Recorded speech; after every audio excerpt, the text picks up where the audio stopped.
Hello, my name is AJ. I'm your HYPOXiX coach for today, and we have level 4.5 standing split rotation. So I'm gonna have my right side facing that band squid, have the same side, be on the same side as me so I can cue you through specifically.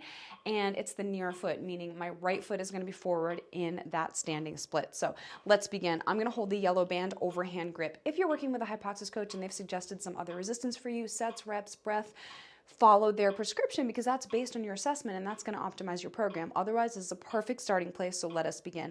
Line your hands up right with that anchor point, that fulcrum, right? So right where that band connects, not too far in front nor not behind, because here's the movement. Let me get that stride length first. We're 4-foot stride length, 1, 2, 3, and a 4, and that's going to give you a nice long stride for the standing split. Check it out. Here it is.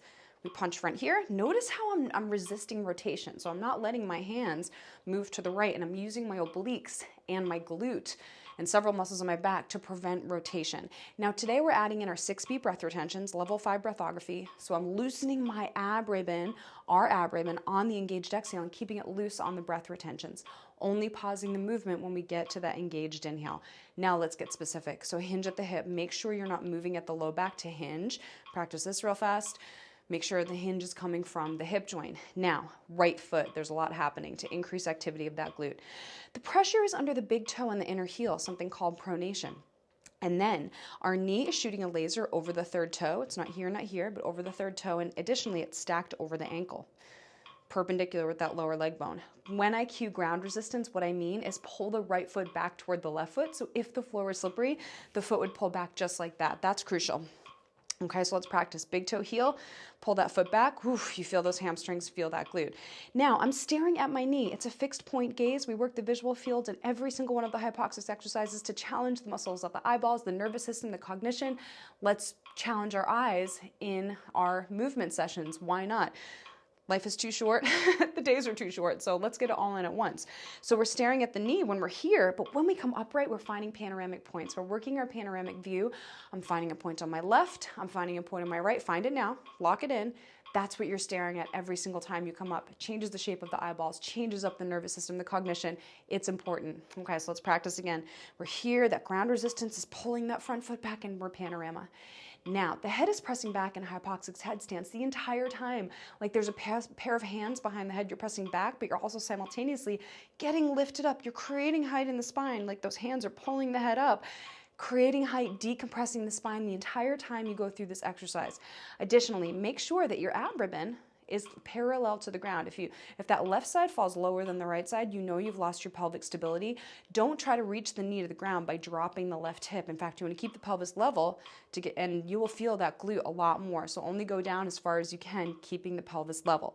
Now, the back foot, there's only 20% body weight on the back foot. I want you to visualize that the entire time.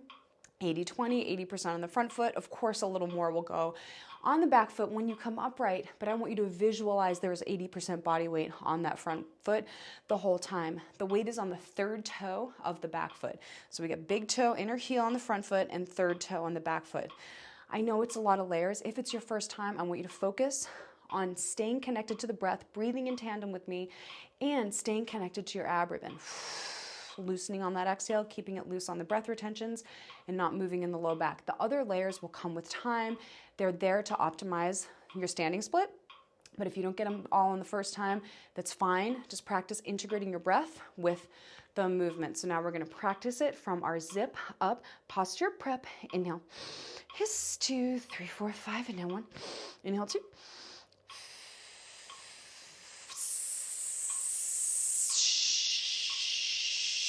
Loosen your ribbon. You're holding 6, 5, 4, 3, 2, 1. Pause, feel the ribbon.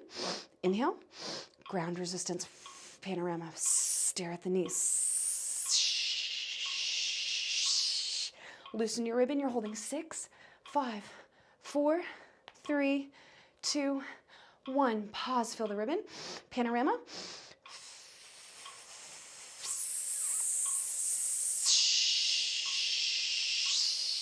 Hold the breath for 6, 5, 4, 3, 2, and 1. I know, that is incredible. Amazing work. Now, from here, you need to repeat on the other side. So you can either rewind the video about 60 seconds, and we can repeat it in tandem together, or stop the video now.